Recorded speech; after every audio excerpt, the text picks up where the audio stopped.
निगरां हुकूमत ने सूबाए सिंध के मुखालिफत के बावजूद घरेलू गैस सार्फिन से 1 जनवरी 2024 से 232 अरब रुपए वसूल करने का मंसूबा बना लिया है।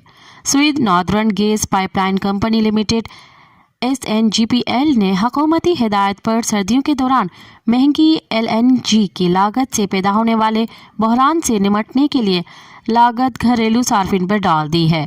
ताहम कानूनी फ्रेमवर्क न होने की वजह से कीमतों की वसूली नहीं की जा सकती। निगरां हुकूमत ने रेगुलेटर को 1 जनवरी 2024 तक इस मद में घरेलू सार्फिन से 232 अरब रुपए वसूल करने की हिदायत की है, जबकि रवां सीजन के दौरान 70 अरब रुपए की मजीद भी वसूल करने होंगे। निजी टीवी के मुताबिक निगरां हुकूमत भी साबका हुकूमत की पैरवी करते हुए महंगी LNG का रुख घरेलू सार्फिन की तरफ मोड़ने के तरीके पर गामजन है, जिसे रवां सीजन के दौरान तकरीबन 70 अरब रुपए का बोझ घरेलू सार्फिन पर पड़ेगा।